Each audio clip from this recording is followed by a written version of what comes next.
सुकरात कहते हैं कि जीवन में किसी भी चीज से डरना नहीं चाहिए, उसे बस समझना चाहिए। अब समय है ज्यादा समझने का, ताकि हम कम डरें। आज हम एक ऐसे विषय पर चर्चा करेंगे जो हमारी जिंदगी में हर रोज एक नए रूप में सामने आता है। डर।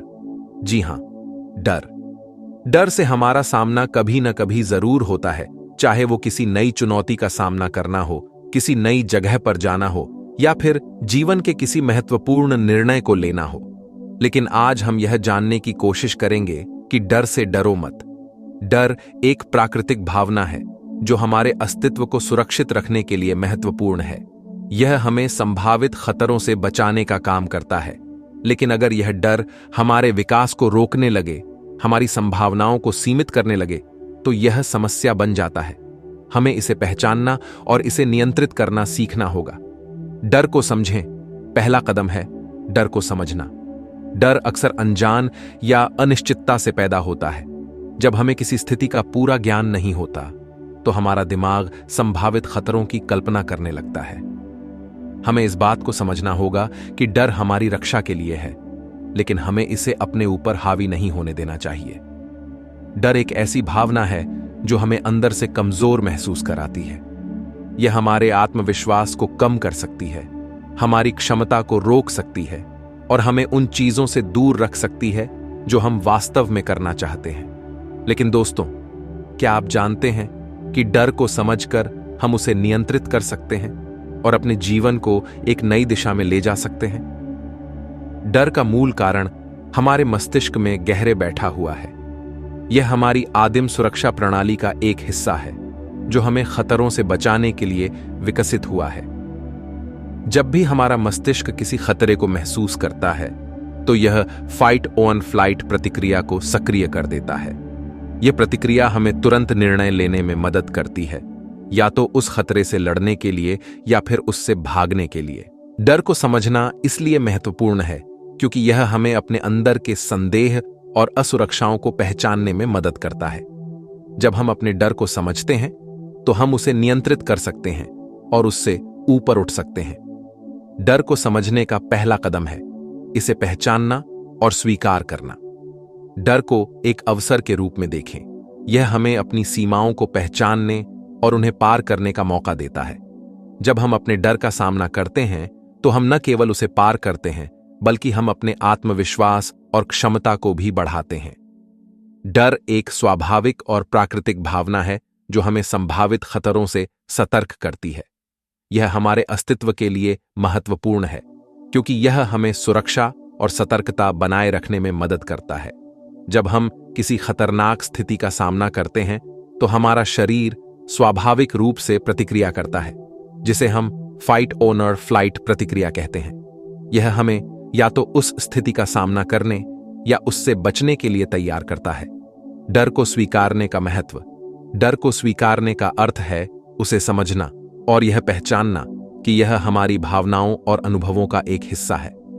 डर को स्वीकारने का मतलब यह नहीं है कि हम उसे अपने ऊपर हावी होने दें, बल्कि यह है कि हम उसे समझें और उससे सीखें। आत्म जागरूकता। डर को स्वीकारने से हम अपने आप को बेहतर समझ सकते हैं। जब हम अपने डर का सामना करते हैं, तो हम यह जान सकते हैं कि कौन सी चीजें हमें असहज करती हैं और क्यों। यह आत्म जागरूकता हमें अपने जीवन को अधिक संजीवनी और समृद्ध बनाने में मदद करती है। विकास और परिवर्तन। जब हम डर को स्वीकारते हैं, तो हम अपने आप को विकास और परिवर्तन के लिए तैयार करते हैं। डर हमें हमारी सीमाओं के बारे में बताता है और उन्हें पार करने की चुनौती देता है।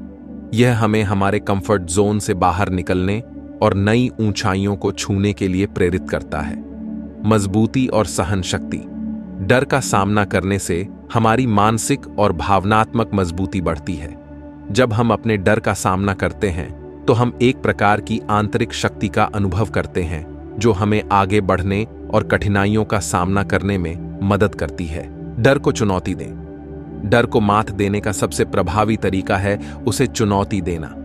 जब हम अपने डर का सामना करते हैं, तो हम अपने आत्मविश्वास को बढ़ाते हैं और अपनी क्षमताओं पर विश्वास करना शुरू करते हैं। उदाहरण के लिए, अगर आप किसी नई नौकरी के इंटरव्यू से डरते हैं, तो उस डर का सामना करें इंटरव्यू की तैयारी करें और खुद पर विश्वास रखें। सकारात्मक सोच का महत्व। हमारी सोच हमारे डर को बहुत हद तक प्रभावित करती है। अगर हम नकारात्मक सोचते हैं तो डर और बढ़ता है। इसलिए सकारात्मक सोच का अभ्यास करें। जब हम सकारात्मक सोचते हैं तो हम संभावनाओं पर ध्यान केंद्रित करते हैं, समस्याओं पर नहीं। इससे हमें डर का सामना करने की शक्ति मिलती है। प्रेरणादायक कहानियां। इतिहास में ऐसी कई प्रेरणादायक कहानियां हैं जिन्होंने हमें दिखाया है कि डर को कैसे मात दी जा सकती है। उदाहरण के लिए महात्मा गांधी का जीवन देखें। उन्हें भी बहुत सारे डर और चुनौतियों का सामना करना पड़ा, लेकिन उन्होंने अपने दृढ़ संकल्प और साहस के बल पर उन सभी का सामना किया और एक महान नेता बने। ध्यान और मानसिक स्वास्थ्य। ध्यान और मानसिक स्वास्थ्य का ध्यान रखना भी बहुत महत्वपूर्ण है। ध्यान और योग जैसे अभ्यास हमें मानसिक शांति और स्थिरता प्रदान करते हैं, जिससे हम अपने डर को बेहतर तरीके से नियंत्रित कर सकते हैं। नियमित ध्यान और योग का अभ्यास हमारे मन को शांत करता है और हमें तनाव और चिंता से मुक्त करता है। समर्थन और संवाद। डर का सामना करने के लिए समर्थन और संवाद भी महत्वपूर्ण है। जब हम अपने डर को किसी के साथ साझा करते हैं तो हमें भावनात्मक समर्थन मिलता है। यह समर्थन हमें अपने डर का सामना करने में मदद करता है। इसके अलावा जब हम अपने डर के बारे में बात करते हैं तो हमें उसे बेहतर तरीके से समझने का मौका मिलता है। सीखने का अवसर। डर को एक सीखने के अवसर के रूप में देखें। हर डर हमें कुछ नया सिखा सकता है। जब हम अपने डर का सामना करते हैं तो हम अपनी सीमाओं को पहचानते हैं और उन्हें पार करने का प्रयास करते हैं। इससे हमारा व्यक्तिगत और व्यावसायिक विकास होता है। सफल लोगों के अनुभव। कई सफल लोगों के अनुभव हमें बताते हैं कि उन्होंने कैसे अपने डर को मात दी। जैसे कि स्टीव जॉब्स, जिन्होंने अपने करियर में कई बार असफलताएं झेली, लेकिन उन्होंने कभी हार नहीं मानी। उनके अनुभव से हमें सीखना चाहिए कि डर और असफलता हमें और मजबूत बनाते हैं अगर हम उनसे सीखते हैं। आत्मविश्वास और साहस। आत्मविश्वास और साहस डर को मात देने के लिए आवश्यक है। हमें अपने आत्मविश्वास को बढ़ाने के लिए छोटे छोटे कदम उठाने चाहिए। हर छोटे कदम से हमारा आत्मविश्वास बढ़ता है और हम बड़े लक्ष्यों की ओर बढ़ सकते हैं। साहस हमें अपने डर का सामना करने की शक्ति देता है। निरंतर प्रयास। डर को मात देने के लिए निरंतर प्रयास आवश्यक है। यह एक दिन का काम नहीं है। हमें लगातार अपने डर का सामना करना होगा और उसे चुनौती देना होगा। यह निरंतरता हमें अपने डर पर विजय पाने में मदद करती है। प्रेरणा और मोटिवेशन। प्रेरणा और मोटिवेशन हमें हमारे लक्ष्यों की ओर बढ़ने में मदद करते हैं। हमें प्रेरणादायक लोगों के जीवन से सीखना चाहिए और उन्हें अपने जीवन में लागू करना चाहिए। इससे हमें अपने डर का सामना करने की प्रेरणा मिलती है। निष्कर्ष। अंत में यह कहना चाहूंगा कि डर एक सामान्य भावना है, लेकिन इसे हमारे जीवन को नियंत्रित नहीं करने देना चाहिए। हमें अपने डर का सामना करना चाहिए, उसे समझना चाहिए और उसे चुनौती देना चाहिए। इससे हम अपने जीवन में सफलता और संतोष पा सकते हैं। याद रखें, डर से डरो मत, क्योंकि आपके सपनों की उड़ान उस डर के पार ही है।